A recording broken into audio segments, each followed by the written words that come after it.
So a few weeks ago, I posted a video about how you can find your own local FGC, some tournaments, some local meetups, some gatherings. Hopefully you've had some success and maybe you even found like a Facebook group that you can post memes on. But I know for some people that socializing can be hard and everything is awkward all the time. So this video is all about getting to know your local FGC better and how to hopefully avoid being shunned. So what are some tips from my experience? Well, the first is bringing a setup to a local meetup or a small tournament. A setup is basically a console and a monitor, and small tournaments and meetups can always use more of these. You can also bring other stuff like controllers or speakers or sticks, but I wouldn't recommend this at first because you have to keep track of it and it's easy for stuff to get lost. And sometimes these meetups or tournaments have a small bonus of waiving the venue fee if you bring a setup. Another great way to meet people, especially if you have a car and like to drive, is by carpooling people. So basically, you can see on tournament groups and Facebook pages that there'll be an event coming up and people need a ride, so you can offer to drive them. Now, there's a few things to take into consideration. First, if you need gas money, be upfront about it. Say, hey, you know what, give me $5 to chip in. Also, you need to take into account that you're going to be there as long as they are, right? So if you go 0-2 and they're running deep into the tournament, don't ditch them. Also, don't do things like get mad and go get drunk and then no one has a ride. Basically, don't leave people stranded if you're going to be driving them. And last but not least, you can always bribe your way into the FGC. As you can see all over the place, all over the time, especially on Twitter, the FGC needs money. But in all seriousness, if you contribute anything to the FGC from your wallet or from your time, you'll definitely be accepted into the community. So that could be running brackets, or you can bring snacks to a tournament, or you can throw in $50 into the pot bonus. You'd be surprised how many people don't really take that extra step to help the FGC. They just come to tournaments and leave. And anyone who does this is really appreciated. But for this video, I wanted to talk to people who have not only interacted with FGCs all around the world, but also have built up their own local communities. So I talked to Fubarduck in East.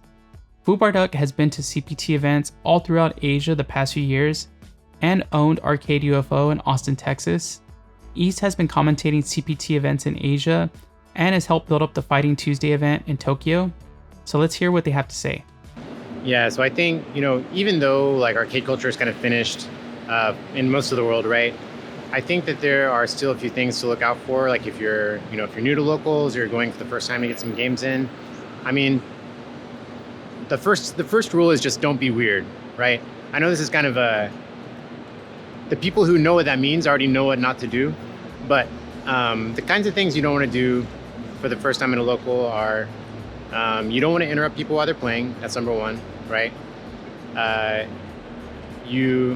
If you want to play and you're competent at playing, you do want to ask for a game. You do want to ask for next, right? So can I get next? Basically, you watch a couple of folks playing some of the setups on the monitors, and usually there's not a lot, right? So you kind of have to partition separate where you can actually kind of jump in, because usually there's a queue, like a couple guys watching. So there's like an invisible line of like people just kind of watching. And so you got to kind of find out where you can hop into that line, or how long is it going to be. And just, I guess, being respectful of people who are playing, but not also trying to butt people off the station, does that make sense? If you're a brand new player going to two events, I think it is appropriate to be aware of your skill level, right? And try to take note of, watch the players play a few games first, see what the competition is like. And if you're a new level player and you're going to challenge a player that you can tell is obviously really good, let them know. Let them say, hey, I'd love to play you, but I'm a really new player. Is that okay? I think it's kind of okay to let them know that there's going to be a disparity, right?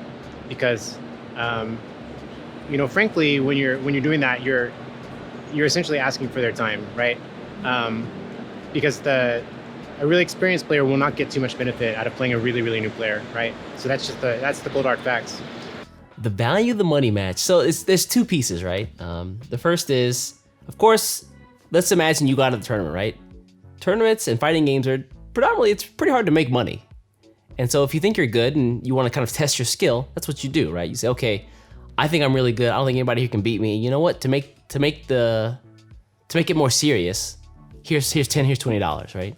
Because if you beat someone in casual, they say, "Oh, well, I wasn't playing seriously, right? The match was for nothing. There was nothing on the line."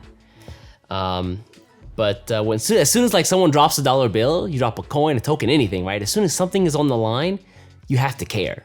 So when they lose or they win, the person who won has bragging rights, and the person who lost, there's no excuse to say, "Oh, well, you know, it's just a casual session, whatever," right?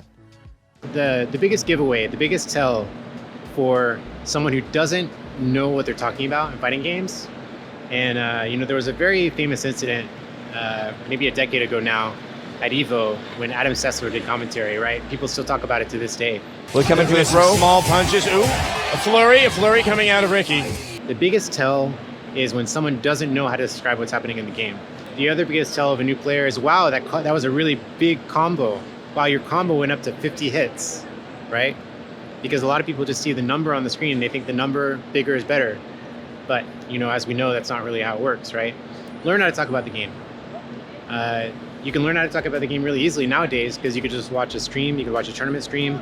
There's tons of excellent commentators all around the world, sometimes including myself even, that talk about these events. So watch a stream, watch some high-level commentators and see, how they talk about the game.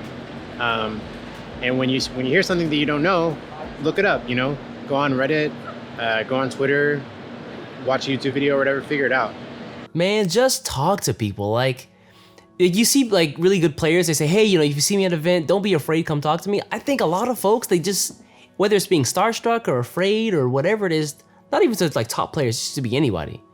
Like every situation where I went and took like the initiative to go and speak with somebody and like introduce myself and just kind of, I wasn't anybody famous. I'm still not anybody famous, but every time I went to like take the initiative to like take that first step forward, I never regretted it, ever.